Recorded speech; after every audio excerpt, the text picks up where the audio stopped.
Hello and welcome to another episode of the Health Notebook. Today we have Dr. Saloojee in the studio. He's an ophthalmologist. Dr. Saloojee, welcome to the show. Thanks so much. Yeah. Dr. Saloojee, can you just tell us a little bit about yourself, where you've come from, what you're doing at the moment? Okay, so I'm an ophthalmologist, which is an eye specialist, and I'm in private practice at the moment. And I started my training becoming a medical doctor. And subsequent to that, I had an interest in ophthalmology or eye surgery, becoming an eye specialist. And that obviously takes a prescribed 5-year period. And then after that, I worked a bit overseas to kind of further my interest in my field. And then I started private practice in 2003. Okay, now I know you've come a long way, but just to inform the viewers, sometimes the viewers get confused between an ophthalmologist and an optometrist. Can you just differentiate the two? Optometrist, when he trains, he does a prescribed 4-year training period just in optometry. So he is trained to prescribe spectacles and contact lenses. An ophthalmologist, on the other hand, studies as a medical doctor, so he trains to become a medical doctor, and after his degree goes on to do a postgraduate degree in ophthalmology. In other words, it's one of the specialities of medicine, and then he trains another 5 years and becomes an ophthalmologist. So he's in fact an eye specialist, and he's able to diagnose eye conditions or problems, and he's able to operate on the eye. So that is performing surgery as well. Okay, so we're speaking about diabetic eye disease and a little bit about hypertensive eye disease. So we know most people would think that high blood pressure, it's just a problem of the blood pressure, but one needs to understand that high blood pressure affects many other organs. Previously in the show, we've spoken about the brain, we've spoken about the heart and how high blood pressure actually affects those organs. But one of the lesser spoken about systems is the eye. Can you just tell us what actually happens in terms of high blood pressure affecting the eye, or what's the process or the mechanism behind that? Yes. So there are two important facets of hypertension or high blood pressure in the eye. The first is in terms of the eye being one means of diagnosing hypertension. I often would get patients who sit in my chair and have undiagnosed hypertension. In other words, their doctors or their family or themselves have never known that they have high blood pressure, and I can find features in the eye that point towards the fact that they are hypertensive. So what you're actually saying is it's not the diagnosis when they do the blood pressure based on the cuff reading, but it's actually when you visualize when you look into the person's eyes that you are able to detect that they have high blood pressure. If a person has had high blood pressure for a few years, there are changes in the blood vessels of the eyes that we can pick up.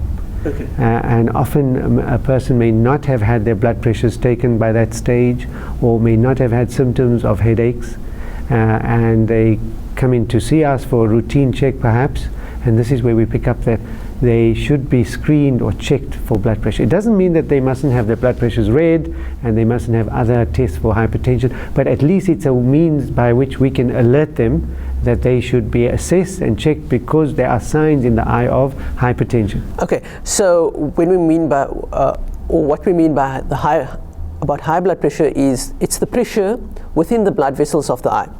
And when this happens, you've mentioned some of the signs and symptoms such as loss of vision, the headaches as well. What are the other signs and symptoms that that you can actually highlight that the person might have? Sure. So we discussed how high blood pressure can be diagnosed sometimes, if it hasn't been already, by other means, by looking into the eye, because the blood vessels over time undergo specific changes. They become narrowed. Some blood vessels may have a tortuosity or a turn in them that tells us. So apart from diagnosis, there's the whole effect of hypertension on vision and the eye. For instance, we may have a scenario sometimes when the blood pressure is elevated that people may have blockages of blood vessels in their eye. So that means they can't see. They would present with sudden loss of their sight, or their sight may go down suddenly. And this may be in effect a blockage of a blood vessel in the eye, either an artery or a vein. The other thing that we see quite relatively commonly is when people's blood pressure sometimes becomes very high. In other words, it goes into the 200s. Extremely high blood pressure. What that can do is that can actually swell the nerve of the eye. Okay. And the nerve of the eye, as you know, is called the optic nerve. And when the optic nerve swells up, this is when it can give visual problems. Okay, and I mean, obviously, for the person, this can happen at any time. So the person can be driving as well, and then it poses not only a risk to the individual, but to other road users as well. So I mean, that's actually important that one, if you have high blood pressure, your eye should also be checked on a regular basis. And how would you, or what is your recommendation in terms of checking an individual's blood pressure in relation to having your eyes checked? Is there a set period of time, like every year, if you have high blood pressure, or what would you recommend? You know, and I think the main people who would be assessing and managing and treating a person's high blood pressure would be the person's GP. Okay. He would be the first and most important line of treatment for high blood pressure. If the GP has had a problem trying to control a person's blood pressure, he would then refer on to a specialist, a physician. Okay. So those two individuals usually are the ones who control blood pressure.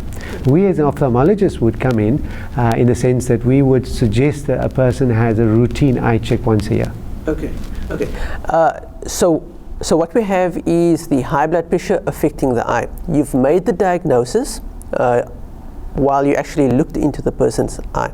Is there any other additional test that one would conduct in order to confirm the diagnosis that this high blood pressure is affecting the eye from a ophthalmologist's point of view?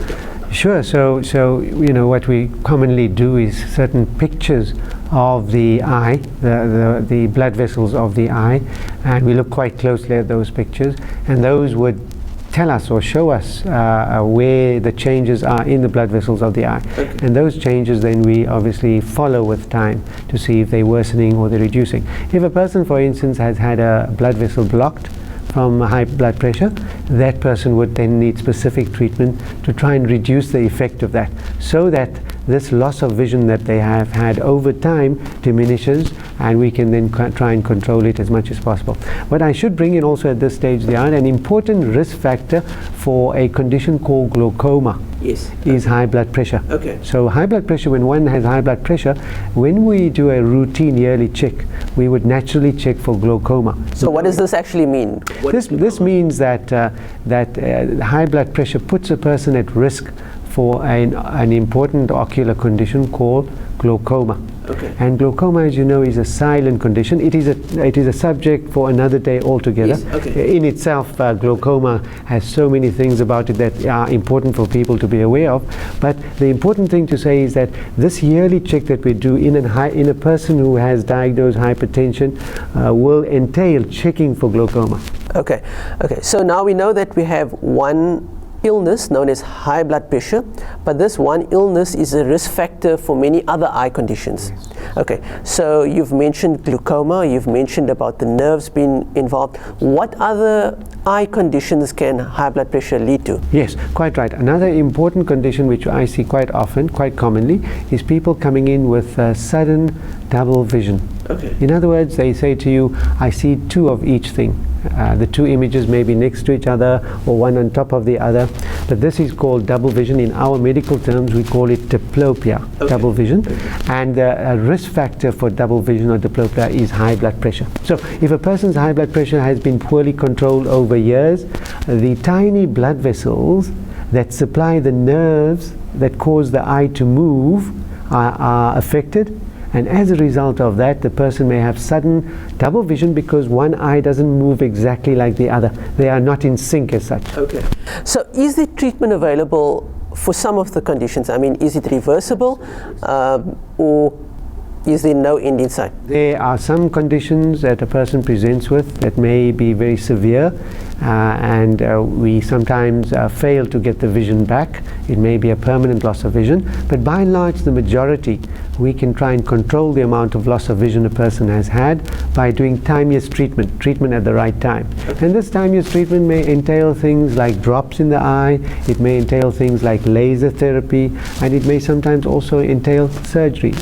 So what we actually mean here is that you would provide the treatment for the eye, but it doesn't mean that the person needs to stop his medication. He also needs to ensure that he's compliant with his medication in terms of his normal high blood pressure pills, because if he stops it and he assumes now, okay, everything's going to go away, my eyes will improve after the ophthalmologist has improved, I mean that is the wrong perception. He still needs to continue with the normal medication. I think the viewers should understand that the basis of the problem in the eye is the high blood pressure. So the basis of the problem is controlling the high blood pressure first, and that doesn't stop once you start receiving eye treatment. One still has to follow up with one's GP, one's specialist who is dealing with the high blood pressure, to make sure that that's under control, because our success rate on treatment is also influenced by the good control of the blood pressure. Okay. And that is patient compliance. Absolutely. Compliance meaning that they should be taking the medication on time, they should be following up with their GPs on time and their specialists on time. They should be watching certain measures dietary wise that they should be following to try and ensure that their blood pressure is not uncontrolled.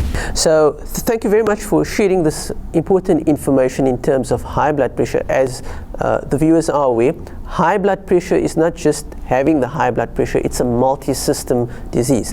We're going to touch a little bit on the next topic, which is diabetic eye disease. Now, diabetic, or being a diabetic, it is one of those illnesses like high blood pressure that can affect other systems as well. Now, diabetes can affect the eye. Can you just explain to the viewers how does it affect the eye? Very similarly to high blood pressure, the basis of problems that diabetes causes is that diabetes is a condition over time that affects blood vessels. And as I explain to my patients, one has blood vessels all over the body. These blood vessels go and give important nutrition and oxygen to various organs of the body. And these particular organs are affected because their blood supply is affected. Now, if you think about it, the vessels in the whole body that one can actually view are the eye blood vessels. Okay. You cannot view the blood vessels of the heart, of the kidneys, without having to do special tests and investigations that need a person to be admitted to hospitals often. But with the eye, we've got a window into a person's blood vessel supply and the state of health of their blood vessels of the whole body. So like hypertension, in diabetes, the blood vessels in the eyes are affected. And as a result of that, other parts of the eye can become affected because its blood supply is affected. Okay, so what actually happens in terms of how will it present? Now, yes. I mean, so what will a person... The walls of the blood vessels are damaged, and so one of two things can happen in a simplistic explanation. One of two things. One is the blood vessel may not allow blood to flow through it. So it's a closure or a blockage. Now, if you have an important organ like the eye, which requires a good blood supply, and suddenly it hasn't got a flow of blood, that will affect one's vision. Because the sensitive cells in the eye that make vision suddenly have not got the blood supply they require. That's number one. And number two, apart from blockage, these blood vessel walls are damaged to such an extent that they leak. So the blood vessel actually leaks, and that leakage accumulates in parts of the eyes it shouldn't accumulate at, and that can cause loss of vision. And loss of vision. Okay. And besides loss of vision, what else can the person experience? Would there be symptoms of diplopia as well? Yes. Very commonly, and I see this very, very commonly, many patients who are still not diagnosed with their diabetes, in other words, they're not aware they have diabetes. Similar like high blood pressure. Like high blood pressure, or patients, for instance, whose diabetes is poorly controlled. What happens with them is their glucose levels goes very high. It may go to 17, 18, bearing in mind that normal is about 3 to 6. 3 to 5.5, somewhere there. And if they're running at glucose levels in the 16, in the late teens, and the early 20s, and sometimes even up to the 30s, it can happen, then their typical way, that the way they would see us, is they would complain of intermittent blurring of vision, especially for reading. So they would come to us saying, "Doc, recently over the past few months, I've had a situation where, I see sometimes clearly, other times I can't, especially when I try to read a book." And we examine the eyes and we find that the blood vessels are not affected, but we find that high glucose has had an influence on the focusing ability of the eye. That focusing ability will come back to normal once the sugar level comes back to normal. So what we have now is the sugar levels being very high. So diabetes now we know affects the eye. So what are the diseases that diabetes can cause? So we have diabetes. What are the illnesses of the eye that it can cause? Okay, so very similar to high blood pressure, apart from the leakage I told you about. So we see effects of the leakage, which is fluid accumulation in the structures of the eye. We see a situation where there's a blockage of some of the blood vessels. Then we can have the similar situation to what we've had with high blood pressure, where the vein or the artery can suddenly block up. We also have a situation where it puts patients at higher risk of glaucoma again. So like high blood pressure, we have diabetes, which is another risk factor for glaucoma. That's it. And then we have this situation, as I pointed out to you, where a person can present with sudden double vision, and this may be due to diabetes as well. So the two are very similar in the sense that, remember, both of them affect blood vessels, essentially. How is a cataract related to diabetes? Is there any relation? Yes, quite right. A cataract is one important cause of reduced vision, and one important cause of a cataract is diabetes. So I have many patients coming into the practice who come in because they can't see in one eye, and we find that they have a cataract, usually at a young age. Remember, most people get the cataracts at an advanced age, when they maybe perhaps 70 or 80 or 90. But a cause for cataract at an earlier age is often diabetes. Just explain to our viewers, what is a cataract? That's a huge subject. That's a subject for another talk.